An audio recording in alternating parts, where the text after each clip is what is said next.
Triple A கடந்து ஜோராஸ் வரதராஜன். இன்று நான் பார்க்க இருக்கும் தலைப்பு ஜாதகத்தில் திருமண யோகத்தை பாதிக்கும் அமைப்பு எது? திருமண யோகத்திற்கு எதிரான சில அமைப்புகள்னு சொல்கிறாங்க இல்லையா, திருமண யோகமே வரமாட்டேங்குது அப்படின்னு சொல்கிறவங்களுக்கு தான் இந்த பதிவு. அதுக்கு அப்போ ஜாதகத்தில் எந்த மாதிரி அமைப்பு இருக்கும் அப்படிங்கிறத தெரிஞ்சுக்கிறதுக்கு தான் இந்த பதிவு.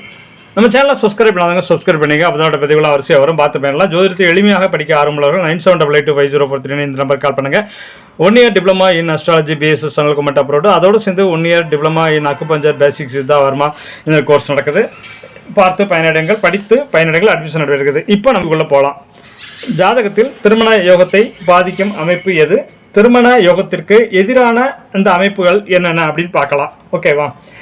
லக்னாதிபதியும் 2ஆம் அதிபதியும் பலம் குறைந்து இருப்பதும், லக்னாதிபதியும் 2ஆம் அதிபதியும் பலம் குறைந்து இருப்பதும், பாவகிரகங்களின் சேர்க்கை அல்லது பார்வை பெற்று இருப்பதும் கூடாது. ஓகேவா? 1. அடுத்து 2, 7ஆம் வீட்டிற்கு இரு பக்கத்திலும் அல்லது லக்னத்திற்கு இரு பக்கத்திலும் தீய கிரகங்கள் அமைந்திருப்பது கூடாது. அதற்கு தனி பெயர் உண்டு. அது பாபகர்த்தாரி யோகம் என்று சொல்வர். பாபகர்த்தாரி யோகம் என்று சொல்வர். 2. அடுத்து 3, சுக்கிரன் நீசமடைந்து 7ஆம் வீட்டில் இருப்பதும் அல்லது தீய கிரகங்களுடன் சேர்ந்து 7ஆம் வீட்டில் இருப்பதும் கூடாது. சுக்கிரன் நீசமடைந்து 7ஆம் வீட்டில் இருப்பதும் அல்லது தீய கிரகங்களுடன் சேர்ந்து 7ஆம் வீட்டில் இருப்பதும் கூடாது. அடுத்து 4, சுபகிரகங்கள் 3 3, 6, 8, 12 மறையக்கூடாது. அடுத்து குரு பலவீனமாகி 6ஆம் வீட்டில் குடியிருக்கக்கூடாது. உடன் பாவகிரகங்கள் அந்த இடத்தில் அவருடன் சேர்ந்து இருக்கவும் கூடாது. அடுத்து 6, சுப கிரகங்கள் 3 நீசம் பெற்று இருத்தல் கூடாது. சுபகிரகங்கள் 3 நீசம் பெறக்கூடாது. 7ஆம் அதிபதி அம்சத்தில் நீசம் பெறக்கூடாது. 7ஆம் அதிபதி நவாம்சத்திலையும் நீசம் பெறக்கூடாது.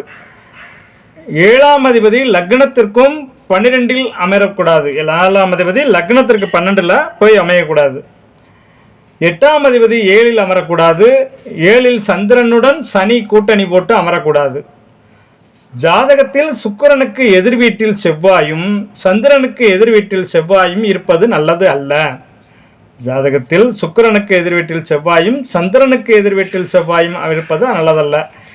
7 சந்திரன், புதன், குரு, சுக்கிரன் ஆகியோர்கள் நல்ல நிலைமையில் அமர்ந்து இருப்பது நல்லது. செவ்வாயும் சனியும் எந்த நிலையில் அமர்ந்து இருந்தாலும் நல்லது அல்ல. இதுதாங்க, இந்த அமைப்பு தான் நம்முடைய ஜாதகத்தில் திருமண யோகத்தையே கெடுக்கிற அமைப்புனா இதுதான், அது பாதிக்கிற அமைப்பு.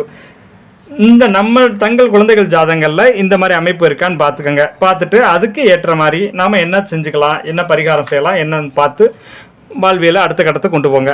ஆரோக்கியமாக இருங்கள், ஆனந்தமாக வாழுங்கள், வாழ்க வளமுடன், வாழிய பல்லாண்டு. நன்றி. தேங்க்யூ.